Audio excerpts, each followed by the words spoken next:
میں نے آپ لوگوں کا دل دکھایا تھا نا، اللہ نے میرا دل دکھا دیا۔ حالانکہ میں نے اس سے بہت معافی مانگی تھی لیکن اس سے قبول نہیں کی۔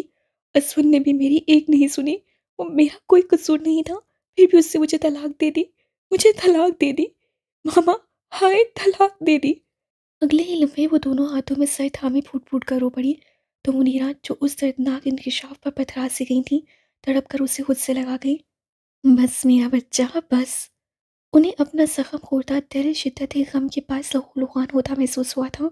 کچھ ایسی ہی حالت سبحان گردیسی کی بھی تھی، جو سکھ چہرے کے لیے نچلا لب دانتوں تلے دبائے اپنے سب کی کڑی منزل پر تھے۔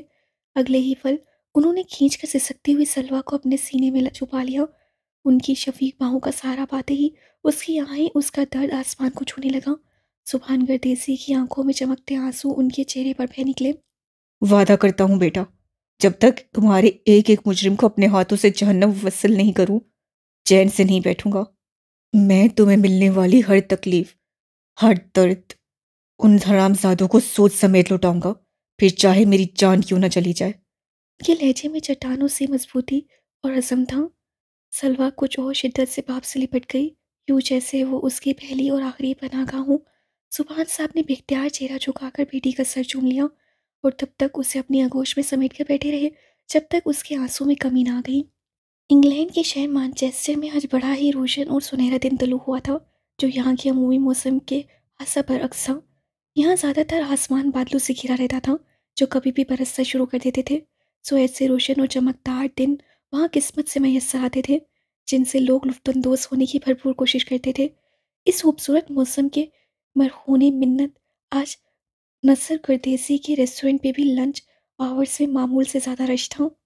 پاکستان سے انگلینڈ شفٹ ہونے پر انہوں نے یہ ہوٹل اپنے ایک دوست کے ساتھ مل کر کھولا تھا، جو دھیرے دھیرے اپنا ایک نام اور پہچان بنا گیا تھا، یہاں تک کہ وہ چند سالوں میں اس قابل ہو گئے تھے کہ اسے کلی طور پر خرید سکتے، اور انہوں نے ایسا ہی کیا تھا۔ اب یہ ان کی اور ان کے دونوں بیٹوں کی ملکیت تھا، جو سمجھدار ہونے پر اپنے باپ کے ساتھ کاروبار میں شریک ہو گئے تھے۔ اس وقت بھی نصر اپنے آفس میں بیٹھے اکاؤنٹنٹ کے دیے گئے کھاتے دیکھ رہے تھے، جب موبائل کی بیل نے ان کی توجہ اپنی جانب کھینچ لی تھی۔ رجسٹر پر سے نگاہیں ہٹاتے ہوئے انہوں نے ایک نظر پاس پڑے فون پر ڈالی تھی، جس کی اسکرین پر پاکستان سے کوئی انجانا نمبر جگمگا رہا تھا۔ ان کی آنکھوں میں الجھن اتر آئی، انہوں نے ہاتھ بڑھا کر فون اٹھا لیا۔ ہیلو، منیرا بات کر رہی ہوں۔ دوسری طرف سے ایک سرد و سپاٹ آواز ابھری تو نصر گردیسی کو حیرت کا شدید جھٹکا لگا۔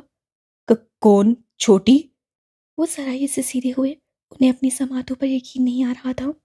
ان کے طرز تہذب نے منیرا کو اندر تک ادھیڑ کر رکھ دیا، وہ حد سے اکڑ گئی۔ مت کہو مجھے چھوٹی، وہ نفرت سے ان پر چلائیں کہ نصر گردیسی کی سانس رک گئی۔